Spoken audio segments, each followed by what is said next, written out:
سامعین سے گزارش ہے کہ ایلیکوینٹ ادب اور ایلیکوینٹ ادب ایکسٹراز میں جتنے بھی مشہور تاریخی ناولز اور فکشنل ناولز کمپلیٹ ہو چکے ہیں اس کا مطالعہ ہمارے پلے لسٹ سیکشن میں کریں اور زیادہ سے زیادہ شیئر کرنے کی کوشش کریں، اور ہم سے رابطہ کرنے کے لیے فیس بک اور ٹویٹر پر فالو کریں۔ جزاک اللہ۔ صدیوں کا بیٹا، صدیوں پر محیط ایک ناقابل فراموش داستان، مصنف M.A. راحت۔ میں نے دستاویز کھولی، کسی باج گزار لیناسی کے نام پر ایپینوس کی تحریر تھی، اور یہ تحریر بھی میرے لیے بے حد دلچسپ تھی۔ اس نے لکھا تھا کہ وہ 2 قاصدوں کو روانہ کر رہا ہے، ان کے ساتھ لیناسی اپنے آدمیوں کو اجناس اور مویشی دے کر روانہ کر دی، کیونکہ بستی تریکا کو اس کی ضرورت ہے۔ اس کے ساتھ ہی اشیاء کی تعداد تحریر کی گئی تھی۔ میں خوشی سے اچھل پڑا۔ اگر تقدیر کا کوئی وجود ہے تو وہ اس وقت بھرپور طور پر ہمارا ساتھ دے رہی تھی۔ چاروں طرف سے کامیابیاں حاصل ہو رہی تھیں۔ جیسا کہ میرا خیال تھا، نوماس میرا زیرک ساتھی تھا اور ایسا قابل اعتماد دوست تھا جو جب تک کچھ نہ تھا ایک بیکار شخصیت کا مالک تھا، لیکن جب کچھ بن گیا تو پھر ایک انتہائی کارآمد شخص۔ وہ ہمیں صحیح راستوں سے لے کر بالآخر ایک ایسی پہاڑی پر پہنچ گیا جس کے دوسری سمت کے ڈھلان زیادہ دشوار گزار نہیں تھی، اور اسی پہاڑی کے دامن میں وہ پگڈنڈی تھی جو قافلے کی گزرگاہ تھی۔ وہ قافلہ یہیں سے گزرے گا، نوماس نے مجھے بتایا۔ عمدہ جگہ ہے نوماس، میں نے خوشی سے کہا۔ ہاں، یہاں سے تمہارے آدمی بآسانی نیچے اتر سکیں گے، نوماس نے کہا۔ بے شک، اب تم اس ساتھی کے ساتھ روانہ ہو جاؤ اور خبر لاؤ کہ قافلہ کتنی دور ہے، کس رفتار سے چل رہا ہے، تاکہ ہم تیار رہیں۔ بہتر ہے، نوماس نے جواب دیا، اور پھر وہ روانہ ہو گیا۔ میرا ذہن گہری سوچ میں تھا۔ پہاڑی پر چاروں طرف چٹانیں بکھری ہوئی تھیں، اور اگر اس وقت اوپر سے چند چٹانیں لڑکا دی جاتیں تو پورا قافلہ ہلاک ہو سکتا تھا۔ اس طرح میرے ساتھیوں میں سے کسی کو زخم بھی پہنچتی اور قافلے والے مارے جاتے۔ لیکن اس میں ایک قباحت تھی، ان پتھروں سے گھوڑے بھی ہلاک اور زخمی ہو جاتے اور سامان بھی خراب ہوتا، جبکہ ہمیں ان دونوں چیزوں کی ضرورت تھی۔ تاہم اس کا ایک نعم البدل ہو سکتا تھا۔ چنانچہ میں نے اپنے مشیروں کو طلب کیا اور وہ میرے سامنے پہنچ گئے۔ ابھی تھوڑے وقت کے بعد وہ قافلہ یہاں سے گزرے گا جو ہمارا شکار ہوگا۔ اگر ہم چاہیں تو یہاں سے چٹانیں گرا کر بھی انہیں ہلاک کر سکتے ہیں، لیکن اس طرح ہمارا مقصد فوت ہو جائے گا۔ ہمیں ان کے گھوڑے اور دوسرا ساز و سامان درکار ہے۔ درست کہا تم نے روہن، لیکن اس کے ساتھ ہی میرے ذہن میں ایک اور ترکیب ہے۔ وہ کیا؟ فوری طور پر عمل شروع کرا دو۔ ایک مخصوص وزن کے پتھر جمع کرو اور جگہ جگہ ان کی ڈھیریاں بنا لو۔ اپنے آدمیوں کو مختلف جگہوں پر چھپا دو، اور جب قافلے والے زد میں آ جائیں تو ان پر سنگباری شروع کر دو۔ لیکن خیال رہے کہ نشانہ گھوڑے نہ بنے، بلکہ ان پر بیٹھے ہوئے سوار نشانہ ہوں۔ جتنی تیزی سے ہو سکے ان میں سے زیادہ لوگوں کو زخمی کر دیا جائے، اور اس کے بعد بچے کچے لوگوں کو سنبھالنا مشکل نہ ہوگا۔ مشیروں نے تعریفی نگاہوں سے مجھے دیکھا اور پھر اپنی اپنی ٹکڑیوں میں چلے گئے، اور پھر ان لوگوں کی پھرتی قابل دید تھی۔ ذرا سی دیر میں پتھروں کے انبار لگا دیے گئے، اور پھر ہم انتظار کرنے لگے۔ نوماس اور نومانا عقب سے آئے تھے اور انہوں نے پگڈنڈی کا راستہ استعمال نہیں کیا تھا۔ اس کا مطلب صاف تھا کہ قافلہ زیادہ دور نہیں تھا، اور ان لوگوں کو خطرہ تھا کہ اگر وہ پگڈنڈی کے راستے آئے تو اوپر چڑھتے دیکھ لیے جائیں گے۔ ہم کافی پیچھے گئے تھے۔ ہمارا خیال تھا کہ قافلے والے سست رفتار سفر کر رہے ہوں گے، لیکن وہ کافی آگے نکل آئے ہیں اور اب اس علاقے سے زیادہ دور نہ ہوں گے، نوماس نے اطلاع دی۔ ان کی تعداد وہی ہے؟ میں نے پوچھا۔ ہاں، 400 سے زیادہ جوان نہ ہوں گے، لیکن ان کے ساتھ سامان بہت ہے، نوماس نے جواب دیا۔ یہ خوشخبری ہے، ہمیں بھی اس وقت زیادہ سے زیادہ سامان کی ضرورت ہے، میں نے کہا۔ نوماس اور اس کا ساتھی نومانا اپنے گھوڑے کافی دور نیچے لے جا کر پتھروں سے باندھ دیے، اور پھر میں نے بھی انہیں اپنی ترکیب بتا دی۔ زیادہ دیر نہیں گزری تھی کہ دور سے ہمیں بدنصیب قافلہ آتا نظر آیا۔ لوگ ہنس رہے تھے، قہقہے لگا رہے تھے، ایک دوسرے سے گفتگو کرتے جا رہے تھے، لیکن میری نگاہ میں وہ بدنصیب تھے، کیونکہ ان کی زندگی کے لمحات ان کی ہر جنبش کے ساتھ مختصر ہوتے جا رہے تھے۔ میرے ہاتھ میں بھی پتھر تھا، اور پھر جو ہی وہ زد پر آئے، پہلا پتھر میرے ہاتھ سے نکلا، اور جو شخص سب سے آگے تھا اس کے بھیجے کو سمیٹتا ہوا دور جا گرا، اور اس کے بعد قافلے والوں پر پتھروں کی بارش شروع ہو گئی۔ نیچے کوہرام مچ گیا تھا۔ لوگ سمجھ نہیں پائے تھے کہ کیا ہوا ہے، کوئی انسانی حرکت ہے یا کوئی اور آفت ناگہانی، لیکن سمجھنے کی کوشش میں ہی ان کا کام تمام ہو جاتا۔ قیدیوں نے وہ سنگباری کی کہ ان میں سے ایک بھی خود کو نہ بچا سکا۔ 800 پتھر بیک وقت ان کے ہاتھوں سے نکل کر گھوڑ سواروں پر پڑ رہے تھے، لیکن سارے کے سارے نشانہ باز نہیں تھے۔ بہت سے گھوڑے بھی زخمی ہوئے تھے، چند مر بھی گئے تھے۔ اور پھر میں نے سنگباری بند کرا دی، اور دوسرے لمحے ہمارے آدمی پہاڑی سے نیچے اترنے لگے۔ تباہ شدہ قافلے والے اب اس قابل نہیں تھے کہ مدافعت کرتے۔ وہ ہاتھ پاؤں ہلائے بغیر خاموشی سے قتل ہو گئی، اور بہرحال یہ بات مجھے پسند نہیں آئی تھی۔ جو ہو چکا تھا اسے واپس نہیں لایا جا سکتا تھا، لیکن میں نے فیصلہ کر لیا کہ اس طرح آئندہ نہیں ہوگا۔ زخمی گھوڑوں کو چھوڑ دیا گیا اور سامان اور اچھے گھوڑے قبضے میں کر لیے گئے۔ میرے ساتھیوں کی خوشی کی انتہا نہیں تھی۔ تمام لوگوں کے لباس بھی اتار لیے گئے، ہمیں ان کی بھی ضرورت تھی۔ کھانے پینے کی بے شمار اشیاء موجود تھیں۔ اس کے علاوہ ہتھیار، ظاہر ہے ان لوگوں کے پاس بھی ساری اشیاء ضروریات کی تھیں۔ چنانچہ ہم انہیں لے کر اسی راستے سے واپس چل پڑے۔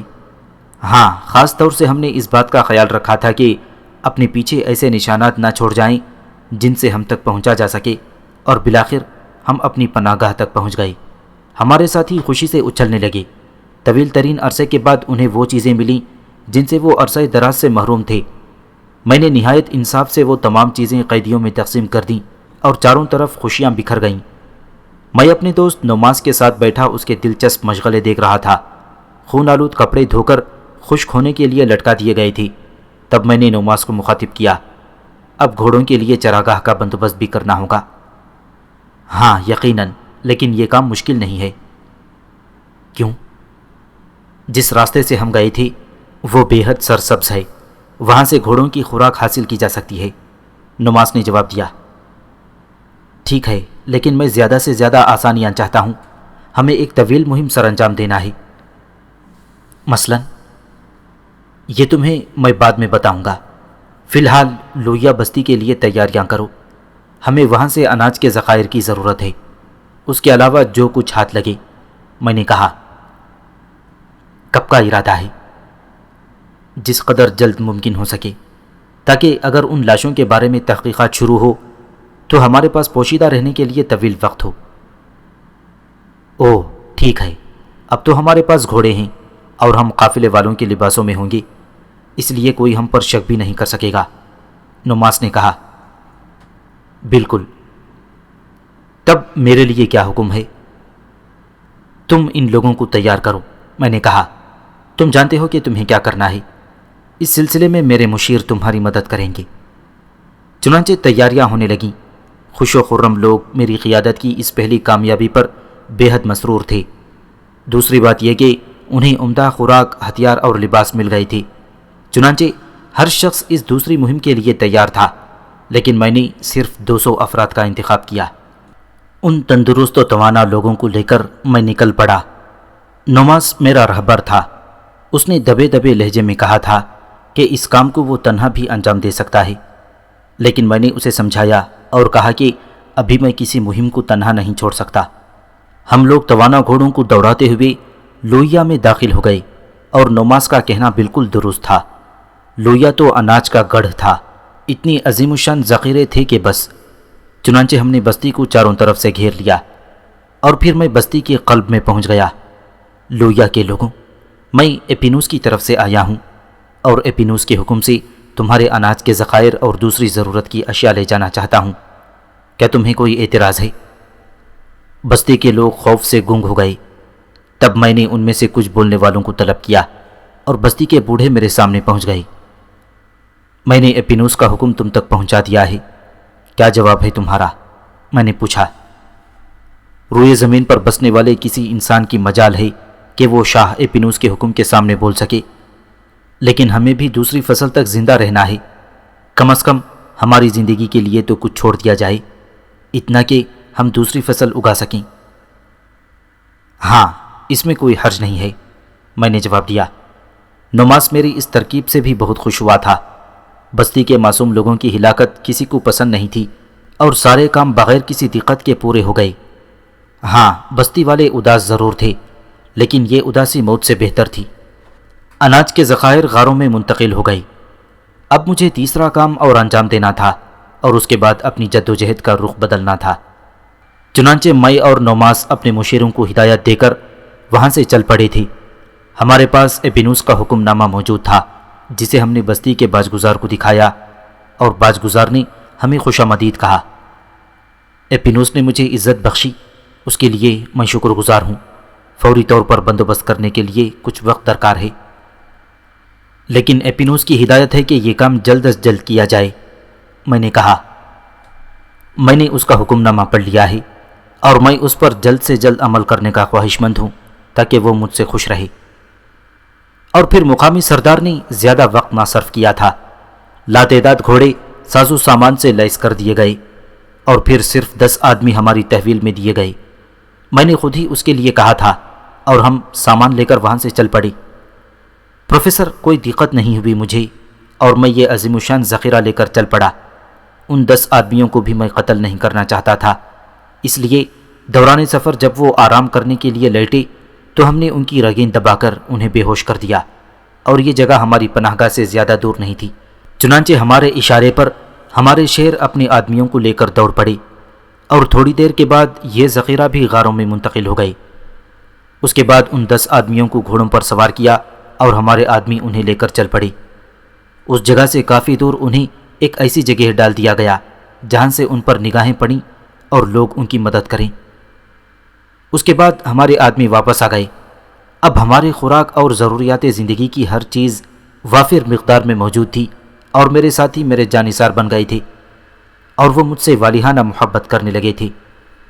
میں ان مطمئن لوگوں کو دیکھ رہا تھا جو اب ان غاروں میں اس طرح خوش تھے جیسے اپنے مکانوں میں ہوں۔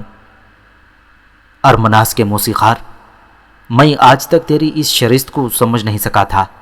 مجھے یوں لگتا ہے جیسے تحت الثری میں کوئی نمایاں تبدیلی واقع ہو گئی ہو، حالانکہ میں بارہا تجھ سے یہ بات کہہ چکا ہوں، لیکن یقین نہیں آتا کہ تو اتنا بدل چکا ہے۔ نوماس نے کہا، اور نوماس، میری بھی تجھے یہی رائے ہے کہ اس موضوع پر گفتگو کرنا چھوڑ دے اور وہ باتیں کر جو ہمارے لیے آئندہ بہتر ثابت ہوں گی۔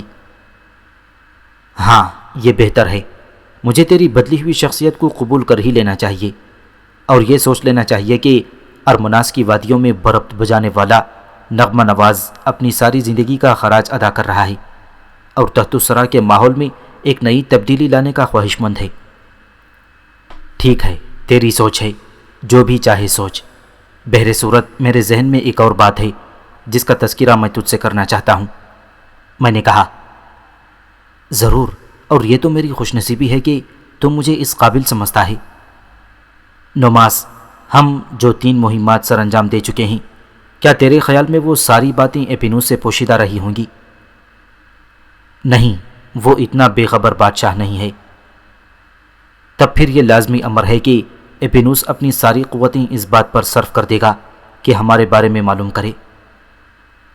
یقیناً، نوماس نے جواب دیا۔ تو کیا اس سے قبل ضروری نہیں ہے کہ ہم اپنی اپنی حفاظت کا بندوبست کر لیں؟ میں نے پوچھا۔ یقیناً ضروری ہے، اور میں تیرا یہی ارادہ جاننا چاہتا تھا کہ اب کون سا نیا کام کرنا ہے۔ نوماس، ہمارے پاس خوراک اور دیگر ضروریات کا اتنا بڑا ذخیرہ موجود ہے کہ اگر ہم اب بھی چاہیں تو ایک طویل عرصے تک ایک ہی جگہ بند رہ کر آرام سے وقت گزار سکتے ہیں۔ میں نے کہا، بے شک روئن، یہ میرے علم میں ہے، اس لیے میں دوسری جانب توجہ دینا چاہتا ہوں۔ میں نے کہا، اور نوماس مجھے دیکھتا ہوا بولا، کس طرف؟ میں جاننے کا خواہش مند ہوں۔ نوماس، کیا ہم اس جگہ صرف قتل و غارت گیری اور لوٹ مار کے لیے آئے ہیں؟ میں نے پوچھا۔ نہیں۔ تو پھر جبکہ یہ ابتدائی ضروریات پوری ہو چکی ہیں تو کیوں نہ ہم اپنا دوسرا کام شروع کر دیں؟ ہاں، میں بھی یہی چاہتا ہوں، نوماس نے جواب دیا۔ اس سلسلے میں تیرے ذہن میں کوئی مشورہ یا کوئی خیال ہے نوماس؟ میں نے نوماس سے سوال کیا۔ ایپینوس کے خلاف مہمات کے سلسلے میں؟ نہیں، پہلے اس سے بچاؤ کے لیے، میں نے جواب دیا۔ ہاں بے شک، تو کیا اس کے لیے اتنا کافی نہیں ہے کہ ہم ان غاروں میں پوشیدہ رہیں؟ نہیں، کیونکہ غار اور اسی قسم کی جگہیں ہی ہم جیسے لوگوں کی چھپنے کے لیے ہوا کرتی ہیں، اور یہ بات ایپینوس جیسا زیرک جانور ضرور سوچے گا۔ اس میں نہ صرف انسانوں کی صلاحیتیں موجود ہیں بلکہ جانور کی عادات بھی اس میں بدرجہ موجود ہیں، یعنی کہ وہ دو آتشہ ہے۔ اس کے ذہن میں بہت ساری باتیں آ سکتی ہیں اور وہ ان غاروں کی تلاشی بھی لے سکتا ہے۔ میں نے کہا، بالکل درست ہے، تو پھر تیرا ارادہ کیا ہے؟ نوماس نے پوچھا۔ میرے ذہن میں ایک ترکیب ہے نوماس۔ وہ کیا؟ یہ بڑی بڑی چٹانیں جو ہم دیکھ رہے ہیں انہیں ان کی جگہ سے ہٹا دیا جائے اور ان غاروں کے دہانے پر اس طرح جما دیا جائے کہ یہ غار ہی کا ایک حصہ معلوم ہو۔ گویا ہم ان غاروں کے دروازے بند کر دیں اور چٹانوں کو اس طرح ان کے رکنوں میں نصب کر دیں کہ دیکھنے والوں کو یہ احساس ہی نہ ہو کہ یہاں کوئی غار موجود ہے۔ میں چاہتا ہوں کہ یہ کام اتنی ہی چالاکی اور تندہی سے ہو تاکہ ایپینوس کا کوئی کارندہ ہم تک نہ پہنچ سکے۔ اوہ! نوماس کی آنکھیں حیرت زدہ انداز میں پھیل گئی تھیں۔ پھر اس نے کہا، لیکن کیا یہ ممکن ہے کہ چٹانوں کو اسی انداز میں تراشا جائے؟ یقیناً ممکن ہے، میں اس کے لیے کارروائی کر سکتا ہوں۔ ہاں، سوچا جائے تو زیادہ مشکل نہیں ہے، لیکن میرے عزیز دوست، کیا پھر ہم ان غاروں کے قیدی بن کر نہیں رہ جائیں گے؟ نہیں، بلکہ ان چٹانوں کو ہم اس طرح نصب کریں گے کہ یہ ہماری تھوڑی سی کوششوں سے کھل سکیں گے۔ میں نے کہا، کیا یہ ساری باتیں اسی طور ممکن ہیں جیسے تم کہہ رہے ہو رائن؟ نوماس نے متعجبانہ انداز میں پوچھا۔ ہاں، اگر تم چاہو تو میں تمہیں ایک غار کا دہانہ بند کر کے دکھا سکتا ہوں۔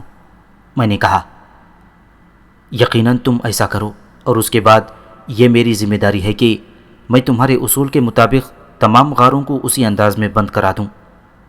نوماس نے کہا، اور میں نے گردن ہلاتے ہوئے جواب دیا، ٹھیک ہے نوماس، میں جلد ہی یہ کام کر دوں گا۔ اور نوماس تعجب سے میری شکل دیکھنے لگا۔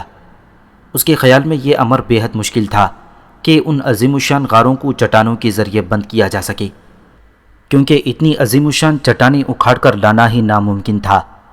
لیکن نوماس شاید یہ سوچ رہا تھا کہ میں صرف رائن کی قوت رکھتا ہوں، اپنی ذاتی حیثیت سے کوئی قوت نہیں رکھتا۔ 21 آدمیوں کو قتل کرنا یا ذہنی طور پر کچھ کارنامے انجام دے دینا کوئی مافوق الفطرت بات نہیں ہے۔ شاید نوماس یہی سمجھتا تھا کہ یہ ساری باتیں معمولی ہیں۔ بہرحال اس بات کے ساتھ ہی میرے ذہن میں ایک اور بات آئی، وہ یہ کہ نوماس یا سالانوس کو یہ پتہ نہیں چلنا چاہیے تھا کہ میں ماضی کے اس دور میں بھی اپنی قوت سے کام لے سکتا ہوں، اور میری قوتیں اسی حیثیت سے بحال ہیں جو میری حیثیت تھی۔ بہرحال میں کسی بھی طور ہار ماننا نہیں چاہتا تھا، سو میں نے انتخاب کیا ایک چوڑی چٹان کا، جو زیادہ موٹی تو نہیں تھی لیکن جسے تراش کر غار کے ایک دروازے پر بآسانی رکھا جا سکتا تھا۔ گو غار کا یہ دروازہ خاصا کشادہ اور وسیع تھا، لیکن ایسا بھی نہیں تھا کہ اس کے برابر کوئی چٹان دستیاب نہ ہو سکتی ہو۔ ہم نے کام شروع کر دیا۔ میرے ساتھ میرے تقریباً 100 ساتھی میری مدد کر رہے تھے، جبکہ ان کا کام چٹان کو تراشنا اور اس کے بعد اسے اٹھا کر غار تک لانا تھا۔ سو میں نے اپنے ذہن میں غار کا نقشہ محفوظ کر لیا، اور یہ عظیم صلاحیت تھی مجھ میں کہ میں نے غار کے سارے نشیب و فراز کو اپنے ذہن میں محفوظ کیا اور انہیں چٹان کی تراش میں منتقل کر دیا۔ لوہے کے ہتھیاروں سے چٹان کو اسی انداز میں تراشا گیا، اور پھر بے شمار لوگ اس چٹان کو لے کر غار کے دروازے کے نزدیک آ گئے۔ اب صورتحال یہ تھی کہ غار کے دہانے کے نچلے حصے میں ایک گہرا گڑھا تھا، اور چٹان میں ایک مضبوط پتھر اس انداز میں تراشا گیا تھا کہ چٹان کا وہ حصہ غار کے دہانے کے نچلے کھدے ہوئے حصے میں آ جاتا اور تھوڑا سا غار کے آخری کناروں سے اوپر رہتا۔ اس طرح اگر چند افراد مل کر اس چٹان کے اس حصے پر زور لگاتے تو چٹان اس ابھری ہوئی جگہ جو گڑھے میں گھومتی تھی اس کی وجہ سے بآسانی گھوم سکے، اور اس کا وزن صرف اسی جگہ پر ہو اور باقی چٹان آہستہ سے گھومتی ہو۔ لوگ اس وقت سمجھ نہیں پائے تھے کہ میں کیا کرنا چاہتا ہوں اور میرا مقصد کیا ہے، لیکن جب میں نے چٹان غار کے گڑھے میں نصب کی تو لوگ ششدر رہ گئے، کیونکہ دہانے کے نشیب و فراز ترشی ہوئی چٹان کے مناسب سے بالکل درست تھے، اور چٹان اس طرح غار کے دہانے میں نصب ہو گئی تھی کہ اس میں بہت ہی معمولی سا رکنا باقی رہ گیا تھا۔ جس کے بارے میں کوئی سوچ بھی نہیں سکتا تھا کہ یہ رکنا کھل بھی سکتا ہے۔ چٹان بے شمار لوگوں کی مدد سے اس گڑھے میں اتری تھی اور بڑی مشکل سے نصب ہوئی تھی۔ پھر ہم نے دہانا بند کر دیا اور دور سے دیکھنے والے حیران رہ گئے تھے۔ ان کا کہنا تھا کہ کوئی بھی اندازہ نہیں لگا سکتا کہ اس پہاڑ کے پیچھے کوئی غار موجود ہے یا غار کے اس دہانے کو مصنوعی طریقے سے بند کر دیا گیا ہے۔ اس بات پر لوگوں نے خوشی کے نعرے لگائے۔ نماز نے میرے نزدیک آ کر میری پشت تھپ تھپائی تھی۔ پھر اس نے خلوص سے کہا، میں اس کے سوا اور کچھ نہیں کر سکوں گا اور نہ ہی ان لوگوں سے مختلف الفاظ تیرے لیے ادا کروں گا۔ اس نے کہا اور میں نے مسکرا کر گردن ہلا دی۔ اس کے بعد نماز بے شمار لوگوں کے ساتھ اس کام میں مصروف ہو گیا۔ میں ان غاروں کے نشیب و فراز کے نقشے سمجھایا کرتا اور پتھر کے ایک ٹکڑے سے ان پر نشان لگا دیا کرتا۔ یہ کام ان لوگوں کے لیے بہت دلچسپ تھا اور سب کے سب اس کام کو بڑی تندہی سے انجام دے رہے تھے، اور جب اتنے افراد ایک کام کو انجام دینے کے لیے پوری لگن سے جمع ہو جائیں تو اس کا جلد سے جلد مکمل ہو جانا کیوں کر ممکن نہیں ہے۔ چنانچہ سارے غار بند کر دیے گئے۔ اب صورتحال یہ تھی کہ اگر ان غاروں کے دہانوں کو بند کر دیا جاتا تو صرف 2 یا 4 آدمی چٹانوں کو گھما کر بآسانی باہر نکل سکتے تھے، یعنی چٹانوں کو ذرا سا گھمانے سے دونوں جانب 2 دروازے ہی بن جایا کرتے تھے، اور اگر انہیں باہر سے کھولنے کی کوشش کی جاتی تو یہ ایک ناممکن امر ہوتا۔ ہم نے چٹان کی تراش ایسی ہی ترتیب دی تھی اور اس کے بعد ہم لوگ مطمئن ہو گئے۔ چنانچہ میں نے نماز سے کہا، نماز اب ہمیں دوسرا کام کرنا ہے۔ وہ کیا روئن؟ نماز نے پوچھا۔ وہ یہ کہ ان غاروں میں سوراخ ہونے چاہیے تاکہ ان سوراخوں سے ہوا دور دور تک اندر جا سکے۔ یہ بھی زیادہ مشکل نہیں ہے روئن، لیکن کیا نماز؟ میرے خیال کے مطابق تیری مدد کے بغیر ناممکن کام ہے یہ، نماز نے کہا، اور میں سر ہلانے لگا۔ سو پروفیسر، اس طویل گفتگو کو مختصر کرنے کے لیے میں صرف اتنا کہوں گا کہ ان غاروں میں ایک عجیب و غریب دنیا آباد ہو گئی تھی۔ بے شمار لوگ جن کے پاس کھانے کے لیے خوراک کے ذخائر تھی، وافر مقدار میں پانی کے کنویں کھودے گئے تھے اور مزید کنویں کھودے جا رہے تھے تاکہ پانی کی قلت نہ ہو۔ گویا ہم باہر کی دنیا سے مکمل طور پر محفوظ ہو گئے تھے، لیکن ہم یہ بھی نہیں جانتے تھے کہ باہر کیا ہو رہا ہے۔ حالانکہ یہ بات میرے ذہن میں تھی کہ کچھ عرصے کے بعد اس سلسلے میں میں کارروائی کروں گا اور اپنے کچھ آدمیوں کو ایسی جگہ پر منتقل کر دوں جہاں سے وہ بستی کی خبر لا سکیں۔ اس کے ساتھ ساتھ ہی میں اپنا دوسرا کام بھی جاری رکھے ہوئے تھا۔ چنانچہ غاروں کی خوشگوار فضائیں کافی بہتر ہو گئی تھیں۔ اب غاروں کے باہر لوگ تعینات کر رہے تھے، لیکن مجھے یہ بات پسند نہیں تھی۔ چنانچہ ایک وقت میں نے بیٹھ کر ایک نقشہ ترتیب دیا اور پھر نقشے کے مطابق غاروں کے اندر ہی اندر کھدائی کروا دی۔ بڑا ہی عجیب و غریب کام تھا یہ پروفیسر۔ اب زیادہ طویل و عریض سوراخ نہیں بنائی جا رہی تھی، بس ان سوراخوں کی چوڑائی اتنی تھی کہ 2 آدمی بآسانی ان سوراخوں سے گزر سکتے۔ یوں ہم لوگ سوراخوں کا جال بچھاتے رہے اور چھوٹی چھوٹی سرنگیں غاروں میں پھیلتی رہیں۔ یوں غار آپس میں ایک دوسرے سے منسلک ہو گئی تھی۔ گویا ہم نے جتنے غاروں میں، یعنی جن میں ہمارے آدمی پوشیدہ تھے، ان سارے غاروں کو ایک دوسرے سے منسلک کر دیے گئے تھے۔ ویسے اب ہمارا رابطہ باہر کی دنیا سے قطعی طور پر ختم ہو چکا تھا، اور اب ہمارا کوئی آدمی بھی باہر نہیں تھا، حتیٰ کہ ماحول کی نگرانی کے لیے بھی ہم نے کسی آدمی کو نہیں چھوڑا تھا۔ ہاں، اگر کوئی غار مشتبہ ہو جاتا تو اس کے بعد باقی باتیں بعد میں سوچی جا سکتی تھیں۔ غار کے سوراخوں کے ذریعے لوگ ایک دوسرے سے ملنے جلنے آ جایا کرتے تھے۔ نماز اس عجیب و غریب کام سے بے حد خوش تھا۔ تب میں نے کچھ اور قدم آگے بڑھائے۔ اب میں نے نقشے کے ذریعے سرنگیں کھدوانا شروع کر دیں۔ یہ سرنگیں دور دور تک جاتی تھیں۔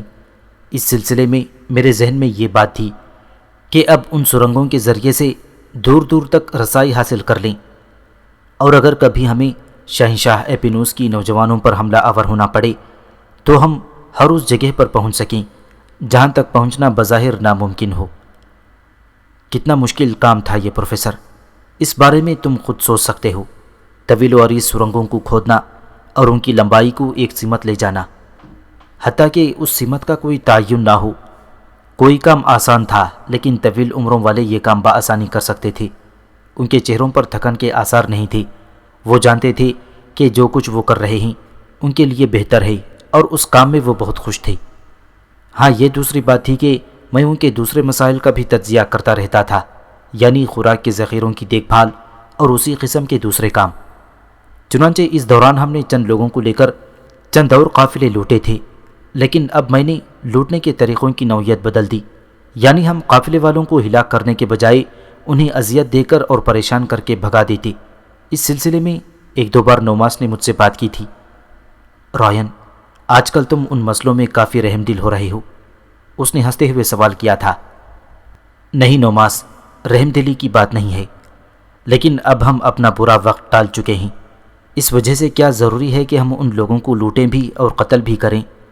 سو یہی سوچا ہے میں نے اب کہ ان لوگوں کو لوٹ کر چھوڑ دیا جائے، میں نے جواب دیا تھا، اور نوماس نے گردن ہلا دی تھی۔ ٹھیک ہے رائن، تمہارے فیصلے عام طور سے درست ہوتے ہیں، اس نے کہا، اور بات ختم ہو گئی۔ اسی طرح ہم نے ایک روز ایک قافلے کو لوٹا، اس کا سارا ساز و سامان حاصل کر لیا، لیکن اچانک ایک شخص میرے ہاتھ لگ گیا جس نے مجھے حیران کر دیا۔ یہ انہی لوگوں میں سے تھا جو ہمارے قید خانے سے فرار ہوئے تھے۔ میں نے اسے پہچان لیا، یعنی ان قیدیوں میں سے ایک جو ہماری بات نہ مان کر راہ فرار اختیار کر چکے تھے۔ میں نے اس شخص کو پہچانا تھا اور نوماس سے کہے بغیر میں نے اس شخص کو گرفتار کر لیا۔ نوماس اس بات پر بہت حیران تھا کہ میں نے ایک اجنبی شخص کو اپنے غار میں لانے کی کوشش کی تھی، لیکن اس نے مجھ سے اس بارے میں کچھ نہ پوچھا۔ تب اس شخص کو لے کر غار کے ایک خفیہ حصے میں آ گیا تھا۔ گرفتار ہونے والا اس وقت بے ہوش تھا جب میں اسے ان غاروں میں لایا تھا، لیکن تھوڑی دیر کے بعد میں اسے ہوش میں لے آیا۔ ہوش میں آنے کے بعد وہ شخص ان خوفناک غاروں کو دیکھنے لگا، پھر اس نے متحیرانہ انداز میں مجھے دیکھا اور میرے ہونٹوں پر مسکراہٹ پھیل گئی۔ کیا نام ہے تمہارا؟ میں نے سوال کیا۔ شوگا، اس نے جواب دیا۔ مجھے پہچانتے ہو؟ تمہیں؟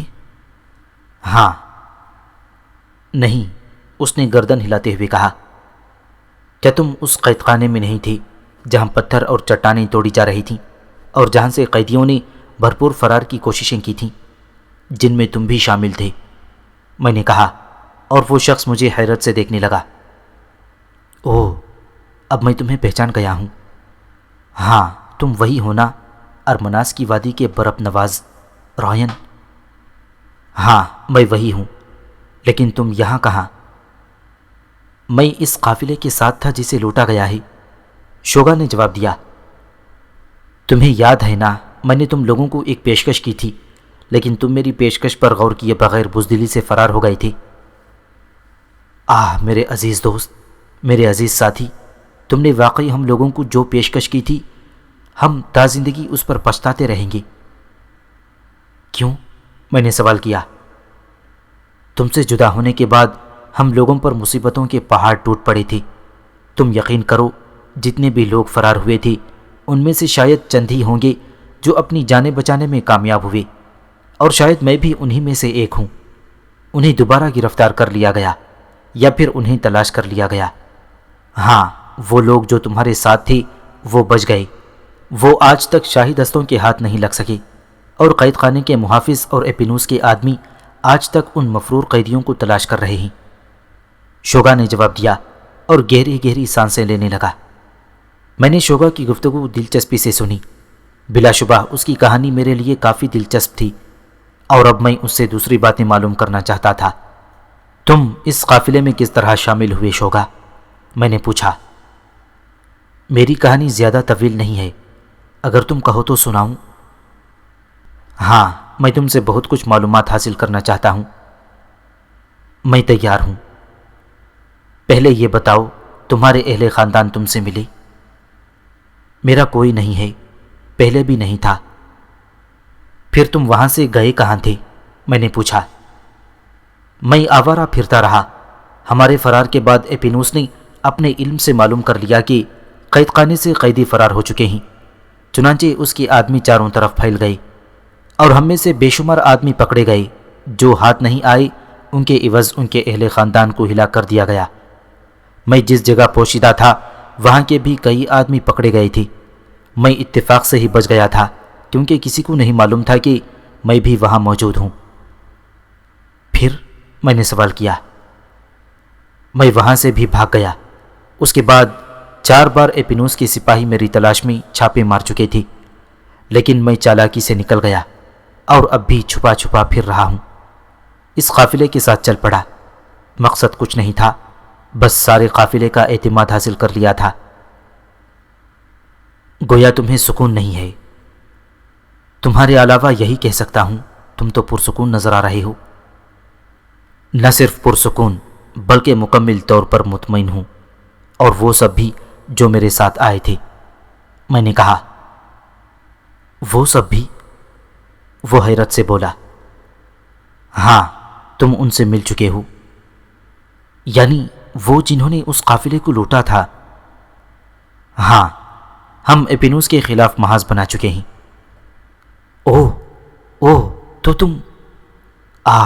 کیا وہ لوگ وہی تو نہیں جنہوں نے ایک پورے قافلے کو ہلاک کر دیا تھا، پھر لویا بستی کو لوٹا اور پھر شاہی احکام کا غلط استعمال کر کے بہت سا مال لوٹ لیے تھے؟ وہ تعجب سے بولا، ہاں، تمہارا خیال درست ہے۔ میں نے کہا، تب تو مجھ سے بڑی غلطی ہو گئی۔ کاش میں اس وقت تمہارے ساتھ ہی شامل ہو جاتا، لیکن مجھے یقین نہیں تھا کہ ارمناس کا برپ نواز ایک ناقابل تسخیر قوت بن کر ابھرے گا۔ تم اب بھی ہم میں شامل ہو سکتے ہو۔ کیا واقعی اب تمہیں اس بات پر اعتراض نہیں ہوگا؟ ہرگز نہیں۔ تب میں خلوص دل سے تمہاری پناہ میں آنے کا خواہش مند ہوں، اور وعدہ کرتا ہوں جو احکامات تم دو گے اس کی تعمیل کروں گا۔ باہر کی دنیا میں ہمارے لیے کیا تاثرات ہیں؟ میں نے پوچھا۔ تم نے جو کچھ کیا ہے وہ ابھی تک عمرہ اور سرکردہ لوگوں تک محدود ہے۔ ایپینوس تک یہ خبریں ضرور پہنچتی ہوں گی، لیکن اس نے ابھی خود اس معاملے میں دلچسپی نہیں لی ہے۔ بہت خوب۔ ایپینوس کے بارے میں تمہاری کیا معلومات ہیں؟ میں نے پوچھا۔ میں ٹرگش سے آیا ہوں۔ وہاں میں نے دربار میں ایپینوس کو بھی دیکھا تھا۔ ٹرگش؟ میں نے آہستہ سے دہرایا، اور یہ بات میرے ذہن میں آئی کہ ایپینوس ٹرگش میں ہی رہتا ہے۔ ایپینوس کے بارے میں تمہاری کیا معلومات ہیں؟ نہیں، وہ پہلے سے زیادہ قداور ہے، پہلے سے زیادہ مضبوط اور خونخوار بھی۔ بھرے دربار میں اس نے 2 آدمیوں سے ناراض ہو کر ان کی ٹانگیں چیر دیں۔ البتہ عورتوں میں وہ بے حد خوش رہتا ہے۔ ایپینوس؟ میں نے تعجب سے پوچھا۔ ہاں، کیوں؟ کیا عورتیں اسے پسند کرتی ہیں؟ جو اس کے قریب ہیں وہ اس پر جان دیتی ہیں، شوگا نے جواب دیا، اور میں متحیرانہ انداز میں اس کی شکل دیکھنے لگا۔ بہرحال میرے لیے یہ کافی دلچسپ بات تھی، اور پروفیسر، کافی عرصے کے بعد میرے ذہن میں عورت کا خیال آیا تھا۔ میں سوچنے لگا کہ طویل عرصے سے میں نے عورت کے بارے میں سوچا بھی نہیں ہے، اور وہ بن مانوس عیش کر رہا ہے۔ بہرحال وقتی طور پر میں نے اس خیال کو ذہن سے جھٹک دیا، اور پھر مجھے کچھ اور یاد آ گیا۔ میں نے اس کی طرف دیکھا اور کہا، کیا تم ایپینوس کے دربار میں موجود تھے؟ ہاں۔ تم نے اس کی ہمت کس طرح کی؟ بس زندگی کے خوف سے بھاگا بھاگا پھرتا رہا، عجیب عجیب حرکتیں کی اس دوران۔ یعنی میں خاص طور پر ایسے لوگوں کے گھروں میں جا کر رہا ہوں جو میری تلاش پر مامور تھے، اور اسی چالاکی سے جان بچتی رہی، ورنہ اب تک بچنا مشکل تھا۔ کیا ایپیٹس زندہ ہے؟ میں نے سوال کیا۔ وہ پرانا حکمران؟ ہاں، نہ صرف زندہ ہے بلکہ صحت مند ہے۔ اس کی موت کی کوئی گنجائش نہیں ہے۔ دربار میں وہ ایپینوس کا مشیر خاص ہے۔ بہت خوب۔ میں نے گردن ہلائی، گویا میرے دونوں حریف زندہ تھے، اور در حقیقت ان کی موت کا تصور میری حماقت تھی۔ یہ بات تو میرے علم میں تھی کہ وہاں کی زندگیاں بے حد طویل ہوتی ہیں، اور موت یہاں ایک بھولا بھٹکا لفظ تھا۔ شوگا سے ملاقات کے بعد میرے ذہن میں بہت سی باتیں آرزوئیں جاگی تھیں، مثلاً عورت اور اپنے دونوں حریفوں سے ملاقات۔ لیکن پروفیسر، بہرحال میں ان میں سے تھا جو کسی بھی آرزو سے متاثر نہیں ہوتی۔ مجھے وقت کا انتظار کرنا تھا۔ شوگا سے بہت سی قیمتی معلومات حاصل ہوئی تھیں، میں نے انہیں ذہن میں محفوظ کر لیا، اور پروفیسر اس کے بعد خاموشی اختیار کر لی۔ لیکن میرے ذہن میں بے شمار خیالات مچل رہے تھے، اور میں بہت سے فیصلے کرتا رہتا تھا۔ میرے ساتھی دن رات لمبی لمبی سرنگیں کھودنے میں مصروف تھے، اور اکثر سرنگیں اتنی لمبی ہو گئی تھیں کہ اگر ہم ان سے دوسرے سرے تک جانا چاہتے تو ہمیں طویل وقت درکار ہوتا۔ اس کام سے میں مطمئن تھا، اور اب یہ کام آخری منزل تک پہنچنے والا تھا۔ تب میں نے یہاں سے باہر نکلنے کا فیصلہ کر لیا۔ باہر کے کئی کام تھے۔ میں نے اپنے مشیر، اپنے دوست نوماس کو طلب کر لیا۔ نوماس خاصے طویل وقت میں میرے پاس پہنچا۔ کون سے علاقے میں تھے نوماس؟ میں نے سوال کیا۔ تقریباً اس علاقے میں جہاں ہمارا قید خانہ تھا۔ اوہ، کیا اس طرف کی سرنگ مکمل ہو گئی؟ ہاں، اس سے تھوڑی دور پہلے ہی 3 دروازے بنائے گئے ہیں۔ ایک دروازہ دریائے ایلی کے کنارے پر ہے، اور یہ وہ کنارہ ہے جو انسانی پہنچ سے دور ہے۔ بہت خوب، تب پھر وہاں سبزیوں کی کاشت شروع کرا دو، میں نے کہا۔ میں خود بھی تم سے یہی مشورہ لینے آنا چاہتا تھا۔ ہماری یہ شاخ بے حد کارآمد ہے۔ ٹھیک ہے، اب ہمیں بہت جلد یہ کام کر کے نیا کام شروع کرنا ہے۔ اس سلسلے میں کوئی تفصیل معلوم ہو سکے گی؟ ہاں، ہمیں اب اپنے آدمیوں کو کاشت پر لگانا ہے۔ دوسرا کام ہتھیاروں کی تیاری کا ہے، لیکن اس کے لیے لوہا جمع کرنا ہوگا۔ یقیناً ان لوگوں کے کچھ اور مسائل تو نہیں ہیں؟ میں نے پوچھا۔ نہیں، حالانکہ جب انسان کا پیٹ بھر جاتا ہے تو اس پر جنس کی بھوک سوار ہوتی ہے۔ ان میں سے چند نے سر ابھارا تھا، لیکن اس کے سربراہوں نے ان کے دماغ درست کر دیے۔ انہوں نے انہیں وہ قید خانے یاد دلائے جہاں وہ زندگی اور موت کی کشمکش میں گرفتار تھے۔ انہوں نے ان سے بھی یہی کہا کہ وہ انتظار کریں اور اس وقت کے لیے خود کو تیار کریں جب وہ آزادانہ عورتوں میں جا سکیں۔ میں نے گردن ہلائی۔ بات تو ٹھیک ہے۔ بہرحال نوماس، اب میں باہر جا رہا ہوں۔ باہر کہاں؟ میری مراد ہے ان علاقوں سے باہر۔ مجھے دوسرے مسائل کی طرف بھی نگاہ دوڑانی ہے، میں نے کہا۔ کون سے مسائل؟ لوہے کی تلاش۔ اس کے علاوہ یہ بھی جاننا چاہتا ہوں کہ ایپینوس میرے خلاف کیا کر رہا ہے۔ چنانچہ میرے دوست، غاروں کے معاملات میں آج سے تمہارے سپرد کرتا ہوں۔ میں خوشی سے یہ ذمہ داری سنبھالنے کو تیار ہوں، لیکن تمہارے بغیر بہت سی مشکلات پیدا ہو سکتی ہیں، نوماس نے کہا۔ مثلاً؟ میں نے سوال کیا۔ بس میں الجھا رہوں گا۔ نہیں نوماس، تمہیں پوری ذمہ داری سے سارے کام کرنا ہوں گے۔ اور اگر تم کسی الجھن میں پھنس گئے تو؟ اس نے پوچھا۔ میرے معاملے میں تم بے فکر رہو، میں آسانی سے ان لوگوں کے نرغے میں نہیں آؤں گا، میں نے کہا۔ جیسی تمہاری مرضی، نوماس نے کہا، اور پھر میں اسے بہت سی ہدایات دیتا رہا جنہیں نوماس نے ذہن نشین کر لیا تھا۔ پھر میں نے مشیروں کو بلوا کر نوماس کی نامزدگی کے بارے میں اطلاع دی، اور اس کے بعد غاروں سے نکل آیا۔ بڑا ہی کامیاب تھا پروفیسر، میں اپنے معاملات میں، یعنی میں ایسا کر رہا تھا جو میری سرشت کہہ رہی تھی۔ میں نہیں جانتا تھا کہ ارمناس کی وادی کہاں ہے اور بربط نواز کون تھا۔ حالانکہ اگر میرے ہاتھ میں بربط آ جاتا تو میری انگلیاں اس سے ناآشنا ہوتیں، لیکن میں کسی طور سے اس کردار کی گرفت میں نہیں تھا۔ یوں بڑی آسانیاں مل گئی تھیں مجھے، اور میں منمانی کر سکتا تھا۔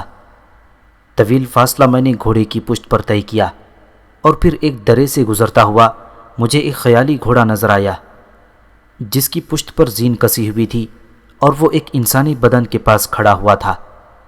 میں نے اپنے گھوڑے کا رخ اس کی طرف کر دیا۔ تب میں نے ایک خوبصورت جوان کو دیکھا جس کے دونوں بازو شدید زخمی تھے، اور وہ شاید موت کی طرف گامزن تھا۔ وہ کون ہے اور وہ کیا ہے، یہ دیکھنا تو بات کی بات تھی۔ اس وقت تو اسے کسی امداد کی ضرورت تھی۔ چنانچہ میں نے اس کے حلق میں پانی ٹپکایا۔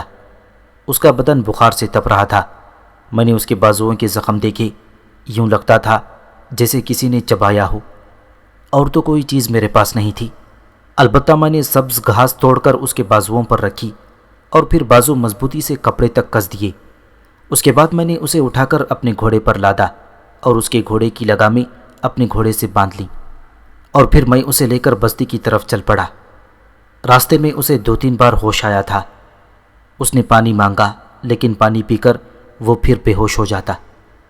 پھر مجھے ایک بستی نظر آئی اور بستی میں داخل ہو کر میں نے کوشش کی کہ اس کے لیے کسی دوا کا انتظام کروں، اور مجھے ایک ایسا مدبر مل گیا جو اس کے زخموں کا علاج کر سکتا۔ چنانچہ میں لوگوں سے پتہ پوچھ کر اس مدبر کے گھر پہنچ گیا۔ بوڑھے حکیم نے فوری طور پر نوجوان کے زخموں کا علاج کرنا شروع کر دیا، اور یہ علاج بھی عجیب تھا۔ ایک لمحے کے لیے تو میں بوڑھے پر بگڑ گیا۔ بوڑھے نے نوجوان کے زخموں پر شراب ڈال کر ان میں آگ لگا دی تھی، اور نوجوان اس قدر زخمی ہونے کے باوجود جس طرح زمین پر لوٹنے لگا، اس پر مجھے بے حد ترس آیا تھا۔ او پاگل بوڑھے، یہ تو نے کیا کیا؟ علاج، بوڑھا سکون سے بولا۔ تجھے اس سے کیا دشمنی تھی؟ میں نے پوچھا۔ اس سے نہیں، لیکن اس کے زخموں سے ضرور تھی۔ میں دیکھتا ہوں اس کے بازوؤں پر یہ زخم کس طرح رہتے ہیں، اور اگر یہ مر گیا تو؟ میں نے کہا۔ بوڑھے نے کوئی جواب نہیں دیا۔ اس نے اپنا پیش قبض نکال کر مجھے دیا اور بولا، تو تم اس سے میری گردن کاٹ دینا۔ میں اپنے اہل خاندان کو بلوا لیتا ہوں اور ان سے کہہ دیتا ہوں کہ میں نے شرط لگائی ہے، اور پھر میرے منع کرنے کے باوجود اس نے ایسا ہی کیا۔ اس کے اہل خاندان مسکرانے لگے، لیکن بوڑھے کا کہنا درست نکلا۔ اس نے بعد میں نوجوان کے زخموں پر مرہم لگایا تھا، اور نوجوان حیرت انگیز طور پر پرسکون ہو گیا تھا۔ پھر بہت مختصر وقت میں نوجوان کی حالت سنبھلنے لگی۔ میں اکثر اس کے پاس رہتا، اس کی آنکھوں میں ممنونیت کے آثار نظر آتے، اور وہ پھر بولنے لگا۔ پہلی بار اس نے میرے لیے شکر کے الفاظ ادا کیے تھے۔ تم نے میرے لیے جو کچھ کیا ہے، میں اسے زندگی بھر نہیں بھولوں گا۔ میں نے کیا کیا ہے؟ گو میں شدید زخمی تھا، لیکن لوگوں کا خیال تھا کہ میری ذہنی قوت عام لوگوں سے بہت زیادہ ہے، اور میں سخت ترین حالات میں بھی اپنی ذہنی قوت نہیں کھوتا۔ اس کا کیا مطلب ہے؟ میں نے پوچھا۔ مجھے زخمی ہونے کے بعد سے بات کے حالات بھی معلوم ہیں، اور میں جانتا ہوں کہ تم نے کس ہمدردی سے مجھے یہاں تک پہنچایا۔ اگر تمہاری جگہ میں زخمی ہوتا تو کیا تم یہی سلوک میرے ساتھ نہ کرتے؟ ہاں، یقیناً کرتا۔ چنانچہ یہاں شکر گزار ہونے کا سوال ختم۔ ہاں، یہ دوسری بات ہے کہ ہم اس رابطے سے اچھے دوست بن جائیں۔ یہ تو میری خوش نصیبی ہوگی۔ میں تمہاری طرف دوستی کا ہاتھ بڑھاتا ہوں، اس نے کہا، لیکن میں اس طرح تم سے ہاتھ نہیں ملا سکتا۔ کیوں؟ وہ تعجب سے بولا۔ میں تمہارے بارے میں کچھ نہیں جانتا، تم میرے بارے میں کچھ نہیں جانتی۔ ممکن ہے ہم کسی طرح ایک دوسرے کے دشمن نکل آئیں، اس کے بعد ہماری دوستی کا کیا حال ہوگا؟ اوہ، بھلا ہماری کیا دشمنی ہو سکتی ہے؟ وہ مسکرا کر بولا۔ لیکن میری بات بھی غیر حقیقی نہیں ہے، میں نے کہا۔ چلو ٹھیک ہے، پھر بتاؤ ہمیں کیا کرنا چاہیے؟ اس نے بدستور مسکراتے ہوئے جواب دیا۔ دو میں سے ایک بات، یا تو یہ کہ ہم دوستی کا تصور ذہن سے نکال دیں، یا پھر یہ بات طے کر لیں کہ خواہ بعد میں کچھ بھی ہو، لیکن ایک دوسرے کی دوستی اور مفاد کو نہیں چھوڑیں گے۔ میں ایک تیسری ترکیب بھی بتا سکتا ہوں، اس نے مسکراتے ہوئے کہا۔ وہ کیا؟ کیوں نہ پہلے ہم ایک دوسرے سے متعارف ہو جائیں، اس کے بعد ہم دوستی کا آغاز کریں۔ اس میں ایک قباحت ہے میری نگاہ میں نے جواب دیا۔ وہ کیا؟ وہ یہ کہ اس طرح ہم ایک مشروط دوستی کریں گے، اور اس دوستی میں کوئی بے لوث جذبہ نہ ہوگا۔ ہاں، یہ تو درست ہے، اس نے کہا۔ بس تو بہتر یہی ہے کہ میں نے تمہاری تھوڑی سی مدد کر دی، تم نے اس کا شکر ادا کیا، بات ختم ہو گئی، ہم کیوں دوستی کے جھگڑے میں پڑیں؟ میرا خیال ہے کہ اس انداز سے تم مجھے نظر انداز کرنا چاہتے ہو، اس نے کہا۔ بہر صورت میرے محسن، میں اس بات کو ذہن میں رکھوں گا کہ تم نے مجھ پر احسان کیا تھا، اور کوشش کروں گا کہ کبھی یہ احسان سر سے اتار دوں۔ باقی رہی دوسری بات، تو میں ہر شرط سے آزاد ہو کر تم سے دوستی کرنا چاہتا تھا، یعنی اس شرط پر بھی ہم دونوں ایک دوسرے کو اپنے بارے میں بتائے بغیر ایک دوسرے کی دوستی قبول کر لیں۔ ہاں، میرے نزدیک اس میں کوئی حرج نہیں ہے، میں نے کہا۔ تب ٹھیک ہے، ہاتھ ملاؤ، ہم کچھ بھی ہوں لیکن ایک دوسرے کے دوست رہیں گے۔ اس نے ہاتھ آگے بڑھا دیا اور پھر میں نے بھی اس کا ہاتھ اپنے ہاتھ میں تھام لیا۔ میرا نام رائنو ہے، میں نے اسے اپنے نام میں تھوڑی سی تبدیلی کر کے بتایا، اور میرا نام ارغماز ہے، میں ایپینوس کے خفیہ محکمے سے تعلق رکھتا ہوں، اس نے کہا، اور میرے بدن میں ایک لمحے کے لیے گرم گرم لہریں اٹھنے لگیں۔ پر لطف بات تھی کہ چند لمحات پہلے میں جو کچھ کہہ رہا تھا وہی سب کچھ نکلا، یعنی وہ شخص 100% میرا دشمن تھا۔ لیکن پروفیسر، اب میں اتنا احمق بھی نہیں تھا کہ اس دوستی کو ذہن میں رکھ کر اسے اپنے بارے میں سب کچھ بتا دیتا۔ چنانچہ میں نے مسکراتے ہوئے کہا، اور میں ایک آوارہ گرد ہوں۔ آوارہ گرد سے تمہاری کیا مراد ہے؟ اس نے پوچھا۔ ایک سیاح ہوں جو زمین کے کونے کونے کو چھانتا پھر رہا ہے، یہاں وہاں ہر جگہ، ہر شہر میں، ہر بستی میں۔ میری زندگی کا کوئی مقصد نہیں ہے، اور بعض اوقات اس بے مقصد زندگی میں نئے نئے اور خوبصورت سے پھول نکل آتے ہیں، ایسے پھول جن سے روح کو فرحت ہوتی ہے۔ اب جیسے تم ہو، یہ قطعی اتفاق تھا کہ میں اس وقت وہاں سے چلا آ رہا تھا۔ اگر میں نہ آتا اور تم زخموں سے دم توڑ دیتے تو مجھے بے حد افسوس ہوتا، بشرطے کہ مجھے معلوم ہو جاتا، اور اگر میری نادانی سے کسی شخص کی جان جاتی تو یہ بے حد ظالمانہ بات ہوتی۔ میں نے مسکراتے ہوئے جواب دیا، مجھے خوشی ہے کہ میں تمہارے کسی کام آ گیا، لیکن تم نے یہ عجیب بات بتائی کہ تم صرف ایک آوارہ گرد ہو اور تمہارا مقصد اس کے علاوہ کچھ نہیں کہ زمین کی سیاحت کرو۔ اس نے پوچھا۔ ہاں، لیکن اس میں عجیب کیا بات ہے؟ یوں ہی کہہ رہا تھا، اس طرح تو ہماری دوستی کو اور جلا مل سکتی ہے۔ وہ کس طرح؟ میں نے پوچھا۔ میں تم سے اپنے ساتھ چلنے اور کچھ عرصہ قیام کی درخواست بھی کر سکتا ہوں۔ اوہ ہاں، یہ آسانی ہے، لیکن اس طرح مجھے یہ احساس ہوگا کہ تم میرے اس چھوٹے سے احسان کی قیمت ادا کرنا چاہتے ہو۔ میں نے کہا، جب تم نے احسان کا ہی لفظ درمیان سے اڑا دیا تھا تو پھر قیمت کیسی؟ ہاں، میں بھول گیا تھا۔ اگر یہ بات ہے تو پھر ہم چلیں گے، ہمارا قیام ٹرگش میں ہوگا۔ تم ٹرگش میں رہتے ہو؟ ہاں، میں تمہیں بتا چکا ہوں کہ میں ایپینوس کے خفیہ محکمے کا سربراہ ہوں اور اس کے اہم ترین کام کرتا ہوں۔ خفیہ محکمے سے تمہاری کیا مراد ہے؟ میں نے پوچھا۔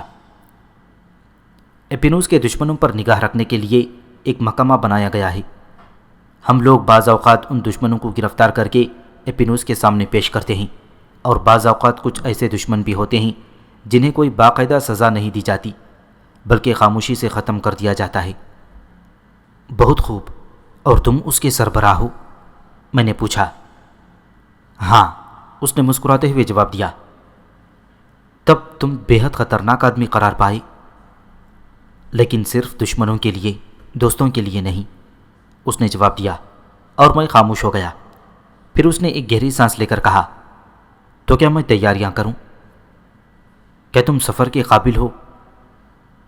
تم جیسا مضبوط انسان ہو تو سفر مشکل نہیں ہوگا۔ اچھا ہے گھر پہنچ جاؤں، آرام کروں گا، یوں بھی ایک طویل سفر کیا ہے۔ میں ہر طرح حاضر ہوں۔ کیا تم سفر گھوڑے پر کرو گے؟ میں نے پوچھا۔ ہاں، اگر میں چاہوں تو ٹرگش سے میرے لیے رتھ آ سکتا ہے، لیکن میں اتنا بزدل بھی نہیں ہوں، اس نے کہا، اور میں نے گردن ہلا دی۔ کچھ عرصے کے بعد ہم دونوں گھوڑوں پر سوار ہو کر چل پڑے۔ میں بھی اس کی مائیت سے خوش تھا۔ ارغماس کے زخم کافی حد تک ٹھیک ہو چکے تھے، لیکن پھر بھی وہ ان زخمیوں پر پٹیاں کسے ہوئے تھا اور خاصا چاق و چوبند نظر آتا تھا۔ گھوڑے کی لگاموں کو ہاتھوں میں پکڑ کر وہ خاصا تیز گھوڑا بھگا سکتا تھا۔ میں نے اس شخص میں بے پناہ صلاحیتیں پائی تھیں، اس وجہ سے وہ مجھے پسند بھی آیا تھا۔